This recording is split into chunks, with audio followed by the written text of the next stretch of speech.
শিক্ষকরা আজকে এসেছি আজকের এই মিছিলে এবং ভবিষ্যতেও আসবে। তার জন্য আমাদের সিএলএম যা হয়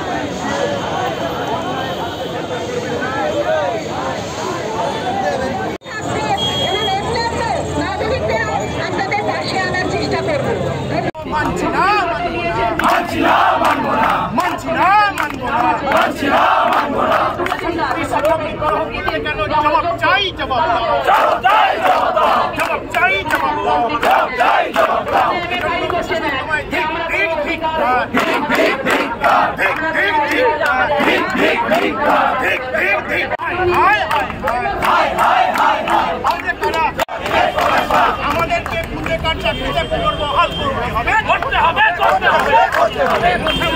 উত্তর দিতে হবে শিক্ষককে তুমি মারলে কেন প্রশাসন তোমায়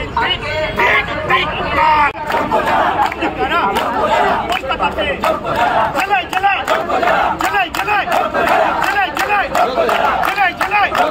আমরা কারা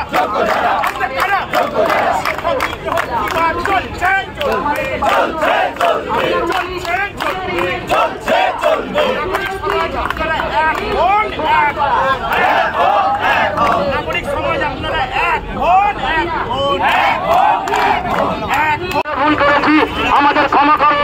এই ক্ষমা চাইতে হবে মাননীয় মুখ্যমন্ত্রী, শিক্ষামন্ত্রীকে, এসএসসি কমিশনার থেকে স্কুল এডুকেশন কমিশনার প্রত্যেককেই যে দ্রুত এই যোগ্য অযোগ্যদের তালিকা সুপ্রিম কোর্টে পেশ করে এদের সগৌরবে চাকরিতে ফেরাতে হবে এবং যতদিন না ফিরবে ততদিন এই আন্দোলন চলবে। আজকে ধরেন 8 ঘন্টার জন্য বন্ধ হয়, এরপরে 30 দিনের জন্য বন্ধ হবে, এরপরে অনশন হবে, এরপরে বিক্ষোভ হবে।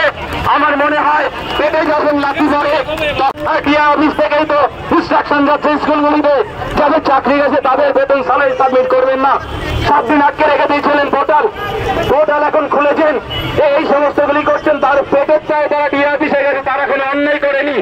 তার থেকে সর্বোপরি এরপরে আমার মনে হয় যদি কোনো জায়গায় কাজ না হয় মুখ্যমন্ত্রীকে যেখানে পাবেন মুখ্যমন্ত্রীর সামনে সবাই গলায় প্ল্যাকার্ড ঝুলিয়ে ভিক্ষার তারা হাতে নিয়ে তার সামনে দাঁড়িয়ে পড়বো আমরা যে মুখ্যমন্ত্রী আমাদের বাচ্চার চাকরি দিতে পারছেন না, আপনার ভিক্ষা দিন।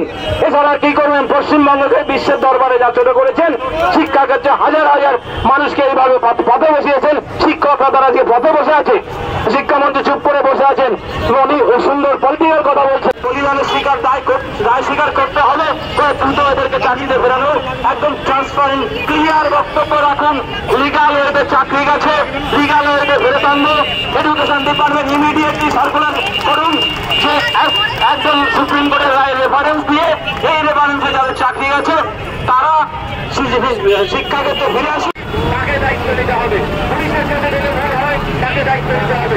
কিন্তু যদি কোনো ছাত্র যদি কোনো শিক্ষক খারাপ ব্যবহার করে তার জবাব দিয়ে হেডমাস্টারকে করতে হয়, সেটা হলো তাদের কোনো পুলিশ প্রশাসনের কোনো আধিকারিক যদি এটা সভ্য সমাজে খুবই ন্যাক্কারজনক ঘটনা, এটা আমরা সমর্থন করি না।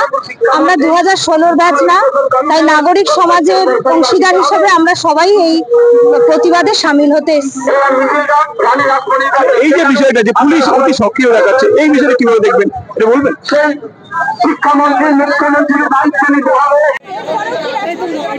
অবশ্যই দেখুন, আমরা শুধু ডাক্তার নয়, আজকে আমরা এসেছি একদম সাধারণ মানুষ, নাগরিক এবং আমাদের একটা নাগরিক কর্তব্য যে এই প্রত্যেকের পাশে দাঁড়ানো।